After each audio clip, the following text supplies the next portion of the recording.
এফালে পঞ্চায়ত নিৰ্বাচন আনফালে প্ৰাৰ্থিত্বকেন্দ্ৰিক সংঘাত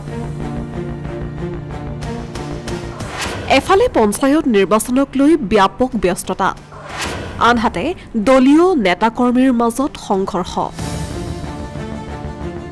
ৰাজ্যত এতিয়া পঞ্চায়ত নিৰ্বাচনৰ গৰম বতাহ প্ৰতিটো দল ব্যস্ত নিৰ্বাচনতে বৃহস্পতিবাৰে ৰাজ্যৰ ভিন্ন জিলাত মনোনয়ন দাখিল কৰে ৱাৰ্ড আঞ্চলিক আৰু জিলা পৰিষদৰ প্ৰাৰ্থীসকলে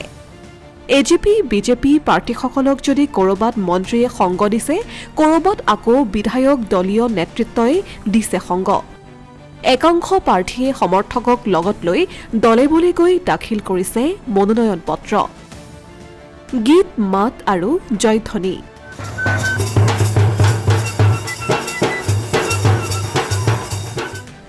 দলীয় শ্লোগানেৰে পদযাত্ৰা কৰি দাখিল কৰিলে মনোনয়ন পত্ৰ ভাৰতীয় জনতা পাৰ্টি নেতৃত্বাধীন অসম গণ পৰিষদ আৰু আমাৰ মিত্ৰজোঁটে ভাল ফল দেখুৱাব এইটো নিশ্চিত থাকক হয়তো ভাগ্য যদি কাৰোবাৰ বেয়া হয় তেতিয়াহ'লে কোনোবা প্ৰাৰ্থীয়ে হয়তো লুজ কৰিব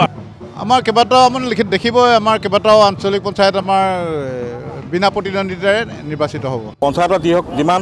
দুৰ্নীতি বা যিমানখিনি অনিয়ম হৈ আছে চৰকাৰৰ দিনত আমি সেইখিনি সুচাৰুৰূপে পৰিচালনা কৰিবৰ কাৰণে কংগ্ৰেছ ঐক্যবদ্ধ হৈছোঁ আৰু তাৰ কাৰণে আমি আজি প্ৰতিদ্বন্দ্বিতাত নামি পৰিছোঁ আনহাতে মনোনয়ন দাখিলৰ আনন্দ উৎসাহৰ মাজতেই বিভিন্ন স্থানত দেখা গ'ল অপ্ৰীতিকৰ পৰিস্থিতি ধুবুৰীত কংগ্ৰেছৰ টিকট প্ৰদানক কেন্দ্ৰ কৰি সৃষ্টি হয় উত্তপ্ত পৰিস্থিতিৰ 10 লাখ টকাৰ বিনিময়ত টিকট প্ৰদানৰ অভিযোগ ধুবুৰী জিলা পৰিষদৰ বিৰুদ্ধে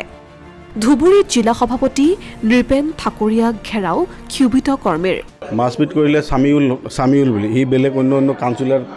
মানে লৈ আহে জিলা পৰিষদৰ কেন্দ্ৰীয় লৈ পইচা লয় আৰু ইয়াত আনি পাৰ্চনেল কথা পাতে এইটো খালি কোৱাৰ লগত সেই 20টা 25টা গুণ্ডা আহি গ'ল সিহঁতৰ পুৰা ঘুচা লাগি গ'ল এটা কৰি জিলা পৰিষদৰ পৰা 10 লাখ 12 লাখ 15 লাখ টকা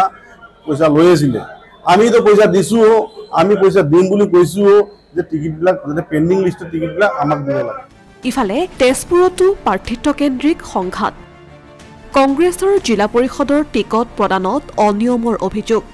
নগৰবেৰাত টিকট প্ৰদানৰ নামত বিধায়িকা নন্দিতা দাসে বজাৰ পতাৰ অভিযোগ আমিনুল ইছলাম এজন কৰাপ্টেড মানুহ তেওঁ যোৱা পঞ্চায়তত বাছপাল পঞ্চায়তৰ কংগ্ৰেছৰ পৰা সভাপতি আছিল তেওঁ কবস্থান মছজিদ ঈদগাহ নানান ধৰণৰ অনুষ্ঠান প্ৰতিষ্ঠানৰ পৰা তেওঁ বহু কোটি কোটি টকা তেওঁ আত্মঘাত কৰিছে চালানী মানুহক আমি কেতিয়াও মানি নলওঁ এইটোই আমাৰ আপত্তি যে তেওঁক বাদ দি পেলাই বাকী তিনিজনৰ ভিতৰত যিকোনো এজনক দিলে শক্তিশালী পাৰ্টি আছে আৰু আমাৰ এইটো ওপৰ মহলে জানে কোনো ধৰণৰ উন্নয়নমূলক কাম আমাৰ সংখ্যালঘু এলেকাতে যিখিনি পঞ্চায়ত